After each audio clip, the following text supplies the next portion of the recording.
10 কোটির সম্পত্তি জব্দ। হুমায়ুন কবিরের মেয়ের শ্বশুর বাড়িতে এনডিপিএস আইনে পুলিশের মেগা অ্যাকশন। মুর্শিদাবাদে তীব্র চাঞ্চল্য। জনতা উন্নয়ন পার্টির চেয়ারম্যান ও ভরতপুরের বিধায়ক হুমায়ুন কবিরের পরিবারের বিরুদ্ধে বড়সড় পদক্ষেপ নিল মুর্শিদাবাদ জেলা পুলিশ। মুর্শিদাবাদের লালগোলা থেকে উঠে এলো চাঞ্চল্যকর খবর। সোমবার সন্ধ্যায় একযোগে অভিযান চালিয়ে প্রায় 10 কোটি টাকা মূল্যের একাধিক সম্পত্তি ফ্রিজ করল লালগোলা থানার পুলিশ। এই অভিযানে এনডিপিএস আইনে হুমায়ুন কবিরের মেয়ে সহ মোট 8 জনের বিরুদ্ধে কড়া পদক্ষেপ নেওয়া হয়েছে বলে পুলিশ সূত্রে খবর। কোন কোন সম্পত্তি জব্দ? পুলিশ সূত্র জানা গিয়েছে, লালগোলা বাসস্ট্যান্ড সংলগ্ন একটি লজ, বলরামপুর এলাকার একটি বেসরকারি শিক্ষা প্রতিষ্ঠান, নলডহরি গ্রামের একটি বসতবাড়ি, এই 3টে বড় সম্পত্তি ফ্রিজ করা হয়েছে। অভিযোগ, এই সম্পত্তিগুলি হুমায়ুন কবিরের মেয়ে নাজমা সুলতানা, জামাই রাইহান আলী, জামাইয়ের বাবা মা, মেয়ে ও অন্যান্য আত্মীয়দের নামে নথিভুক্ত। অভিযানের পরেই তীব্র প্রতিক্রিয়া জানিয়েছে নাজমা সুলতানা। তার দাবি, এটা পুরোপুরি রাজনৈতিক চক্রান্ত। মুখ্যমন্ত্রী মমতা বন্দ্যোপাধ্যায়ের নির্দেশেই পুলিশ অতি সক্রিয় হয়ে উঠেছে। বাবার রাজনৈতিক অবস্থানের কারণেই আমাদের পরিবারকে টার্গেট করা হচ্ছে।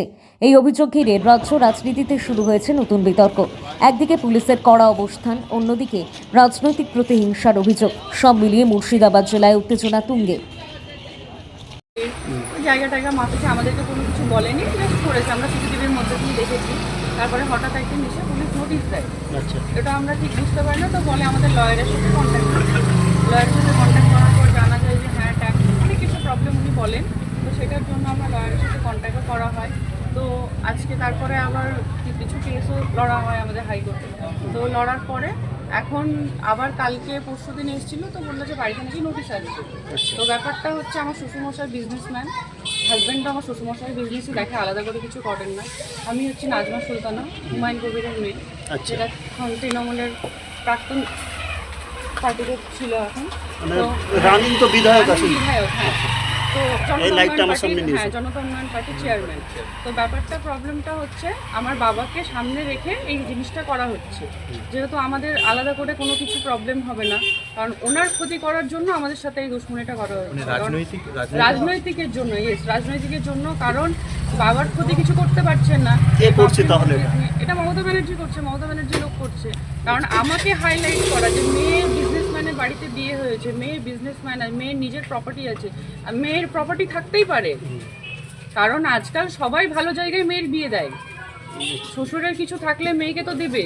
তাহলে আমাকে হাইলাইট করা, আমার হাজব্যান্ডের কি আছে, আমার হাজব্যান্ডের কটা গাড়ি আছে, কটা বাড়ি আছে, আমার কটা জায়গায় সম্পত্তি আছে, এগুলোকে নিয়ে হাইলাইট করে আমাদেরকে ফাঁসানোর একটাই রিজন হচ্ছে যে আমার বাবাকে নিচে নামাতে চাও। পরবর্তীতে আপনারা কোর্টে যাবেন আবার? সেটা তো বলা যাচ্ছে না যে পরবর্তীতে কোথায় যাচ্ছি, কি করছি, পরিস্থিতি অনুযায়ী দেখা যাবে, কিন্তু এটা শুধুমাত্র ফাঁসানোর জন্য হচ্ছে।